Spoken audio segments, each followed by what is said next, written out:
Hey,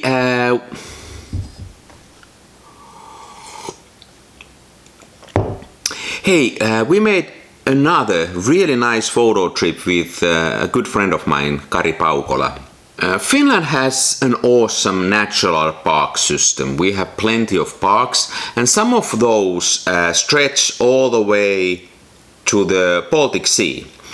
Like this time we went to the Bothnian Sea National Park, and it mostly covers sea and islands, but there is this little stretch of land that is accessible without a boat, so it's actually a little peninsula. The place we went to is called Liesluoto, and it really is a small paradise. You know, area-wise, it is fairly small, and there is this, hardly visible path through the forest that leads to it. So obviously not many people have found it, and it was really almost impossible to see any traces of civilization in that park. Now once again, it was really a hot day, about 30 degrees centigrade, almost 90 Fahrenheit. So after the hike, I really needed to cool off, and I decided to go and swim. By the way, I lived a long time, years and years in the US, both East and West Coast.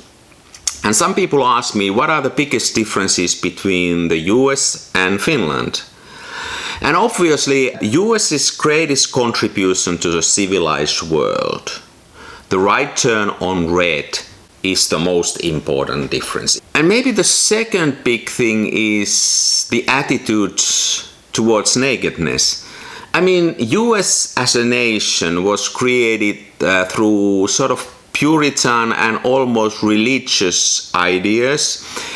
And maybe the Nordic countries are in the other extreme of liberal thinking.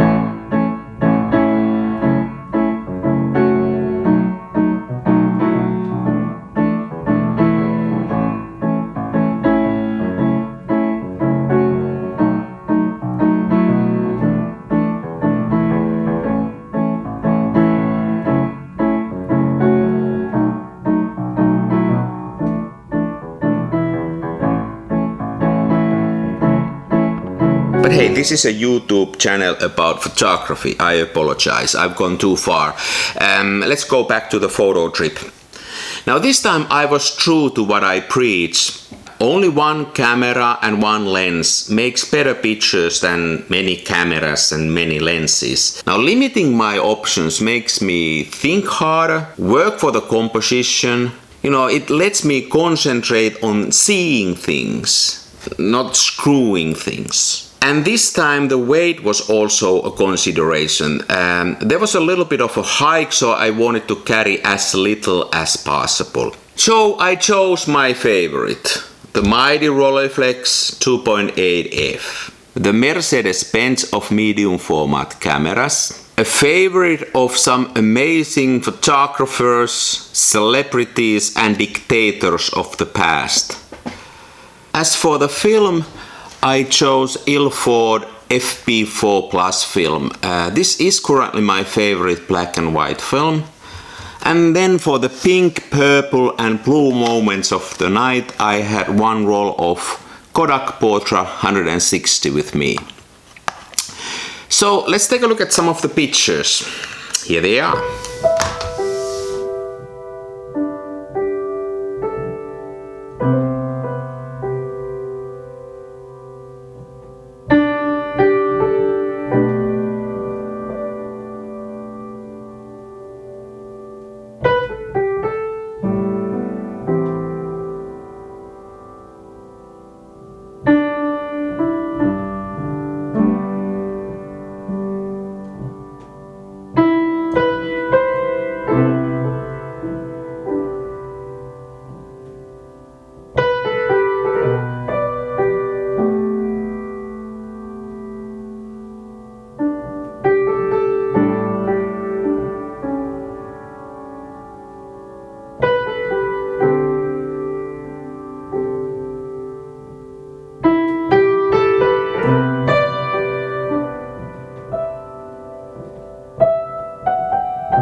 now then the sun set around 11 p.m.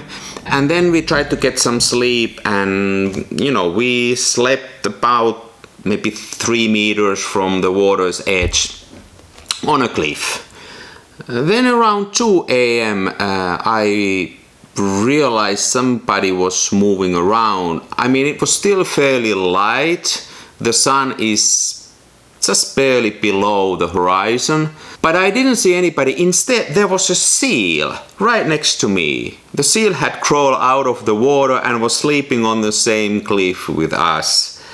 Now when the seal saw me, it freaked out and it just screamed and jumped back to the water, and then it swam around just in front of me and kept on yelling at me.